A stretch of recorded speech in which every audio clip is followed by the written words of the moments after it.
Rice Kumari நேயர்களுக்கு அன்பான வணக்கம். குமரி கிச்சன்ஸ் நிகழ்ச்சியில் இன்னைக்கு உங்களுக்கு ஒரு ஸ்பெஷலான ஸ்நாக்ஸோட உங்களை சந்திக்க வந்திருக்கோம். முக்கனிகளில் ஒன்று பலா. இது பழங்களின் அரசன் அப்படின்னு அழைக்கப்படுது. குமரி மாவட்டத்தில் இந்த பலா மரங்கள் எண்ணிக்கையில் ரொம்ப அதிகமாகவே இருக்குது. ஏன்னு கேட்டிங்கன்னா, மேற்கு தொடர்ச்சி மலையில் அதிகமாக விளையக்கூடிய பயிர்களில் ஒன்று பலாவும். குமரி மாவட்டத்தில் இந்த பலாப்பழத்தை சக்கை அப்படின்னு சொல்லுவாங்க. இந்த பலாப்பழத்தில் விட்டமின் ஏ அதிகமாகவே காணப்படுது. நோய் எதிர்ப்பு சக்தியை அதிகமாக்கணும் அப்படின்னு நீங்கள் நினச்சிங்கன்னா கண்டிப்பாக இந்த பலாப்பழத்தை அதிகமாக சாப்பிடுங்க. ஆனால் நீரிழிவு நோய் இருக்கவங்க இந்த பலாப்பழத்தை தவிர்க்கிறது ரொம்பவே நல்லது. பால் கொடுக்கும் தாய்மார்களுக்கு பலாக்காயை சமைச்சு கொடுத்தா நல்லாவே தாய்ப்பால் சுரக்கும் அப்படின்னு சொல்கிறாங்க. அது மட்டும் இல்லாமல் பலாப்பழம் உடல் சூட்டை தணிக்குது. இந்த பலாப்பழத்தில் அதிகமாகவே சர்க்கரை சத்து இருக்குது. நோய் எதிர்ப்பு சக்தியை அதிகமாக்குறதுல பலாப்பழம் மிகப்பெரிய பங்கு வகிக்குதுன்னே சொல்லலாம். இன்னைக்கு நம்ம வீடியோவில் பலாப்பழத்தில் சிப்ஸ் எப்படி பண்ணலாம் அப்படிங்கிறத பார்க்க போகிறோம். குமரி மாவட்டத்தில் விளையக்கூடிய இந்த பலாப்பழத்தை தான் கேரளாவில் எடுத்துகிட்டு போய் சக்கை சிப்ஸ் அப்படின்னா, அதாவது பலா சிப்ஸ் போடுறாங்க. இது அதிகமாகவே இங்கே குமரி மாவட்டத்தில் பயிராகிறதுனால தேவை இங்கே கொஞ்சம் கம்மியாக தான் இருக்குது. பெரும்பாலும் இந்த பலாப்பழத்தை யாரும் ரொம்ப அதிகமாக சாப்பிட்றதில்ல. இந்த பலாப்பழங்களில் நிறைய வெரைட்டி இருக்குது. கூழஞ்சக்கை, வறுக்கச்சக்கை, செம்பருத்தி சக்கை அப்படின்னு அடிக்கிட்டே போகலாம். இன்றைக்கி நம்மளோட வீடியோவில் கூழஞ்சக்கை காயாக இருக்கும்போது அதை எப்படி சிப்ஸ் பண்ணுறதுன்னு சொல்லித்தரலாம் வாங்க.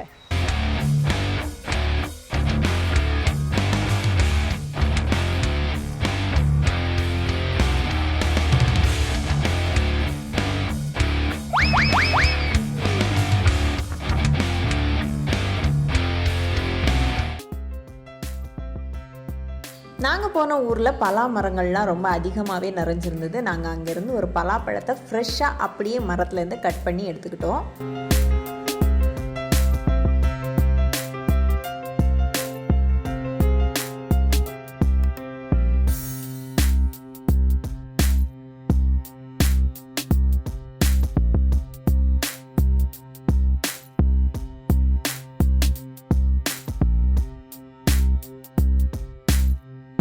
எங்களுக்கு ஹெல்ப் பண்ணதுக்காக அருள்தாஸ்னு ஒரு அண்ணா வந்திருந்தாங்க. அவங்களே எங்களுக்கு பலாப்பழத்தை அழகாக கட் பண்ணி பலாச்சுளை அப்படின்னு சொல்கிறத தனித்தனியாக எடுத்தே தந்துட்டாங்க.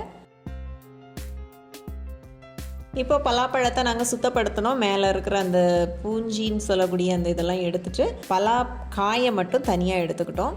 இந்த பலாப்பழம் பழுக்கிறதுக்கு முன்னாடியே காயாக இருக்கிற பருவத்திலேயே நாங்கள் இதை எடுத்துருக்குறோம். அப்போ தான் அந்த சக்கை சிப்ஸ் போடுறதுக்கு ரொம்ப நல்லாயிருக்கும். இன்னொன்று என்னென்னா, நீங்கள் சில நேரம் பலாப்பழம் வீட்டில் வாங்கும்போது பழம் ஆகிறதுக்கு முன்னாடியே நீங்கள் கட் பண்ணிட்டீங்க, ஐயோ காய் ஆகிடுச்சே, வேஸ்ட் ஆகிடுச்சே அப்படின்னு நினைக்காம அந்த காயிலே கூட இப்படி செய்கிறது ரொம்ப டேஸ்ட்டாக இருக்கும். இதை சாப்பிட்டு பார்த்தா உங்களுக்கே புரியும். இப்போ அந்த பலாக்காயை அந்த விதைகள் உள்ளே இருக்க அந்த விதையை எடுத்துட்டு நீள வாக்கில் ஸ்லைஸாக அப்படியே கட் பண்ணி எடுத்துக்கிட்டோம். ரொம்ப தடிமனாக இருந்தால் அது வேகிறதுக்கு ரொம்ப டைம் எடுக்கும். அதனால் கொஞ்சம் லைட்டான வெயிட்டில் வெட்டி எடுக்கிறது தான் ரொம்ப நல்லது.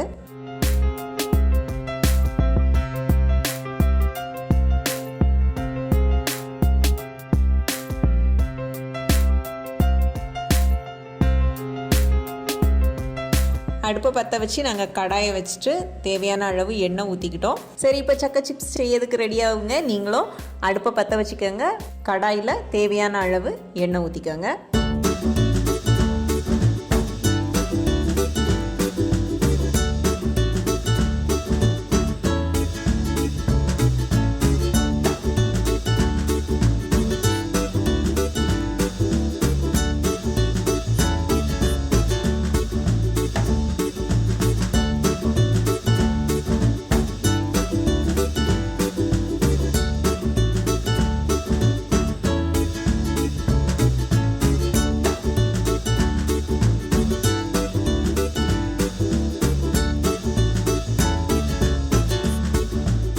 எண்ணெய் சூடாயிடுச்சான்னு பார்த்துக்கோங்க. எண்ணெய் சூடானதுமே நீங்கள் கட் பண்ணி வச்சுருக்கிற அந்த பலா சுளையை இந்த எண்ணெயில் எடுத்து போடுங்க.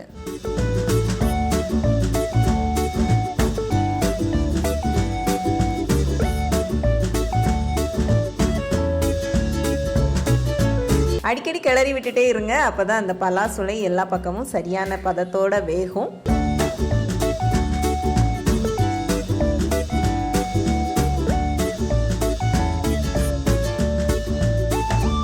பொன்னிறமாக ஆன உடனே நம்மளோட இந்த சக்கை சிப்ஸ், அதாவது பலா சிப்ஸ் வந்து ரெடி ஆயிடுச்சு. இப்போ நம்ம அதை எடுத்துக்கலாம் ஒரு பாத்திரத்தில்.